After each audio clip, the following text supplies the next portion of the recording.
ሰው ለማስቀናት ብለን ወጥተን አሪፍ ጊዜ አሳልፍ። አይ ዋናው እናንተ ደስታ። ትሁት ራሱ እንዴት እንደምታምር መቼስ ልብሱን ነው ኖር ብሎ የተቀበሉት። በጣም እነሱ ራሱ ደነገጡ። እሷ ትረዳለች፣ ለእሷ ይገባታል። አባዬ ዛሬ እንዴት ተመቸ? እንደው እሷ ትሻላለች። እኔ አልቻልኩም። ካልቻልሽ ላልተወሰነ ጊዜ ለራስሽ ጊዜ ሲሽ መሽ ጊዜ ይሰጠኛል ብለን እንዴት ጊዜ እንደምታገኝ አንቺ አስቢ። የመከዳትን ህመም ግን እዚህ ቤት ያለን ሁላችንም እናውቀዋለን። እሺ ጋሽ። ስለዚህ ካሌብ የደረሰበትን አይተሽ አንቺ ወስኝ። እሺ ጋሽ። አይዞሽ፣ የምታሳዝን ልጅ ናት። ከኔ ባይበልጥም አንተ እኮ ወንድ ልጅ መጎዳት አለበት። ሴት ልጅ የምትፈለግበት፣ የምታገባበት፣ የምትወልድበት እድሜዋ ትንሽ ነው። ታውቃለህ፣ እኔም ከእሷ ጋር ያቃጠልኩት ጊዜ ይሄን እኩያ የሚሆን የሚያጫውተኝ ልጅ ወልደ ነበር። አሁንም ጊዜ አለ። እሷም እኮ አላረጀችም። ስራ ተነማሩ።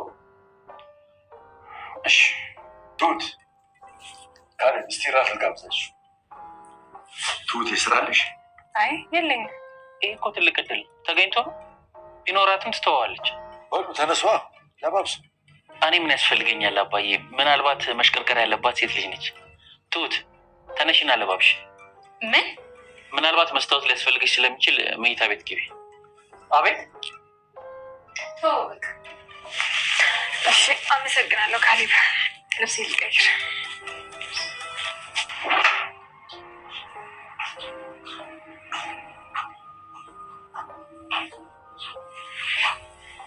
ትሁት በጣም ውብ ሆነሻል።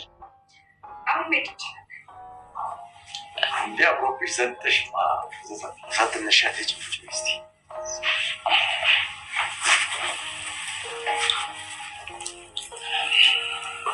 ሲተዘጋጅ ጌታ ፕሮፊሻል ፈገግ። እነዚህ ብሽቆች ለልጁማ ይሰጣል። አይ የተረገመ ሽማግሌ በራሱ ስም ራሱ እንዲዞር አይፈልግም። በቃ አያምነኝም ነበር ማለት ነው። ፓክቶ በቃ ናንዝናና። ቆይ መጡ የሆነ ቦታ ደርሽ። ብቻዬን ጥላኝ ምን መሄጃ አለኝ? መምጣት አይቀርም።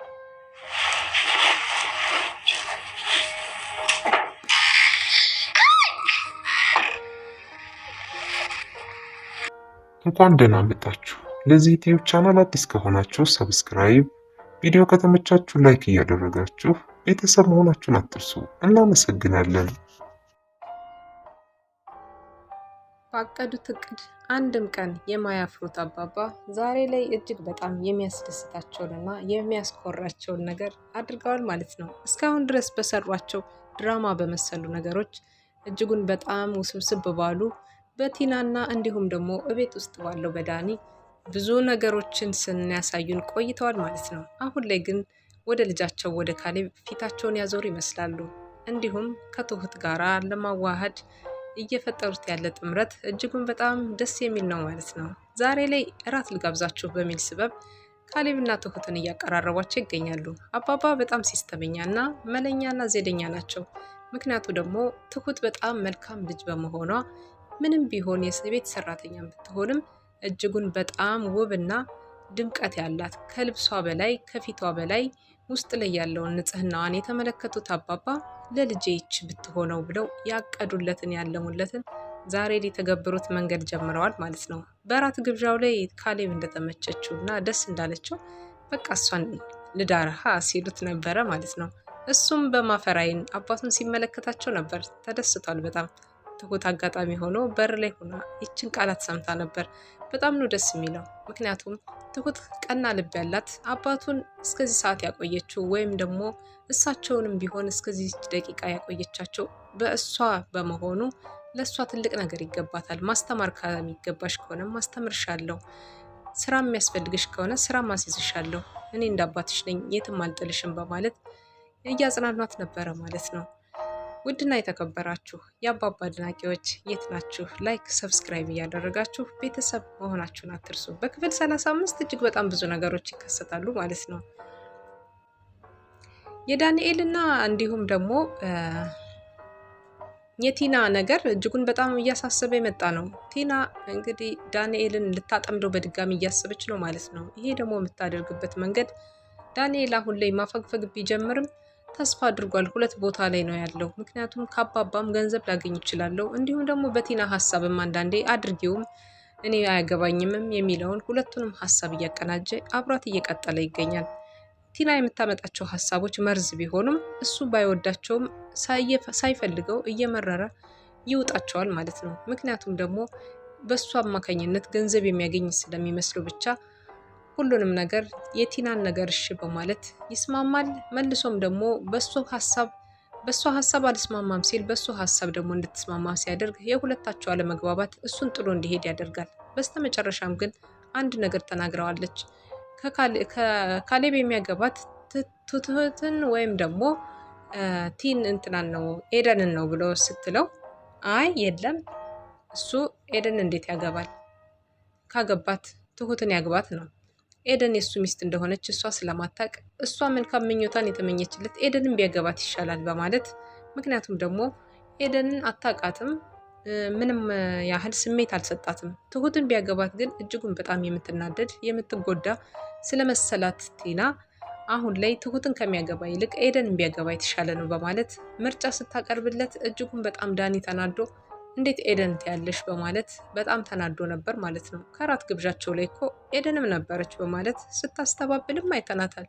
እሱም ደግሞ አልነበረችም መሽቶ ነበረ እንዴት አወቅክ አንተ እዛ አለመኖሯን ስትለው አይ አልነበርኩም ግን አላወቅኩም ማለትም እንደዛ ያልኩበት ምክንያት እንዳልነበረች ጨልሞ ስለነበረ እንደማትኖር ገምቼ ነው በማለት ነገሮችን አስተባብሎ ከቲና ጋራ በሰላም ነገሮችን ለመፍታት ሞክሯል። በስተመጨረሻም ቲና እኔ ቆልፋታለሁ ካላስፈለገም ኤደንን በማለት የተናገረችው ንግግር እጅጉን በጣም ልቡን ሰብሮታል። ምክንያቱም ጭራሽ በራሴ ላይ መጣሽ በማለት ብዙ ነገሮችን ወደኋላ እንዲያይና እንዲመለከት አድርጎታል ማለት ነው። በሚወዳት ፍቅረኛው መጣችበት ማለት ነው። እሷም አታውቅም ፍቅረኛው እንደሆነች፣ ግን እሱ የደበቀውን እውነታውን ስለነካችበት እጅጉን ተናዶ ከተቀመጡበት ወንበር ጥሏት ሲሄድ ነበረ። አሁን ላይ ቲና የምታደርጋቸው ነገሮች ግራ ተጋብታለች። በተለይ ደግሞ አባባንና እንዲሁም ደግሞ ካሌብን እጅግ በጣም አድርጋ ይቅርታ ጠይቃቸዋለች። አባባ በጣም ይቅር በለኝ፣ ከዚህ ቀደም የነበሩትን ነገሮች አስታውሰህ ይቅር በለኝ አባባ፣ በቃ ላለፉት ጊዜያቶች መልካም ነገር ስላደረግኩልህ ለዛ ብለህ ይቅር በለኝ፣ ባለማወቅ አጥፍቻለሁ በማለት እንደተጸጸተች መስላ ስትጠይቃቸው ነበር አባባን። አባባን ደግሞ ለዛ እኮ ነው ታዲያ ልጄ መልካም ስላደረግሽልኝ መልካም ስለዋልሽልኝ ቤት ፈርሜ ብሰጥሽ የእውነት መስሎሽ አንቺ ከቤት ውጣ ብለሽ ያባረርሽኝ የነበረ በማለት እሷን ያደረገችውን በጣም መጥፎ ድርጊቷን እየነገሯት ነበር አባባ። እሷም አይኗን በጨው አጥባ ጥያቄዋን በጥያቄ ማከታተሏን አልረሳችውም ማለት ነው። ዳንኤልም እንዲሁ አባባ በጣም ይቅር በሉኝ፣ ምክንያቱም ደግሞ እጅጉን በጣም አጥፍቻለሁኝ፣ ግን ወዴት የምሄድበት ቦታ የለኝም እና እንደ ልጆት አድርገው ስላስጠጉኝ አመሰግናለሁ በማለት እንደ ልጅ አድርጌ አላይህም ያልመለከትህም በማለት እሳቸውም መልሰውለታል ማለት ነው። ወጣህ ስራ ብትሰራ እስካሁን ድረስ በተቀመጥክበት ጊዜ አንድ ነገር ታፈራ ነበር እና ይሄ ማለት ደግሞ አባባ ከቤት ውጣ እያሉት ግፊት እያደረጉበት እንደሆነ ዳንኤል እየገባው አይደለም። ምክንያቱም እዛች የተራረፈችቷን የለመደው ዳንኤል አሁን ላይ መውጣት አይፈልግም። ከወጣ ብዙ ነገር ይጎልበታል። ኤደንን ያጣል፣ በቤት ውስጥ የሚበላ የሚጠጣው ያጣል። እንዲሁም ደግሞ ነገ ከነገ ወዲያ ድንገት እድል ቀንቷት ቲና ቢሳካላት ከሷ ነገር ሊካፈልም ያንን ስለሚያስብ አይወጣም ማለት ነው። ቲና እጅጉን በጣም በሽቃለች። በአሁኑ ሰዓት ላይ ቲና የምታደርጋቸው በጣም ክፉ ሀያል የሆኑ ነገሮችን ልታደርግ ትችላለች። ከበስተጀርባቸው ብዙ ነገሮችን መፍጠር እንደምትችል አቅም አላት። ምክንያቱም ደግሞ የተንኮል ንጉስ ስለሆነች አሁኑ ሰዓት ላይ እጅጉን በጣም ከፊት ለፊት ከምትመጣው ይልቅ ከኋላ የምትመጣቸውን መንገዶቹን መጠንቀቅ እንዳለባቸው ከትሁት ጋራ ካሌብ እያወራ ነበር። ምክንያቱም ካሌብ ፊት ለፊት ያለውን ነገር ነው እንጂ ከበስተጀርባ ምን ጥቃት እንደምትፈጽም ምንም አይነት ነገር አላወቀም ነበር ካሌብ።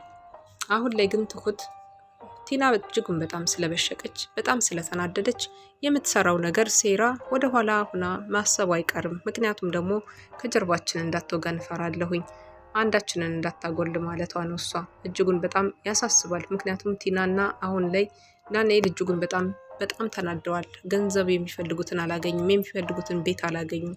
እንዲሁም ደግሞ አባባን በፈለጉት መንገድ ሊያገኟቸው አልቻሉም። አሁን ላይ ይሄንን ባለማግኘታቸው ወደ በቀል እየገቡ ይገኛሉ ማለት ነው።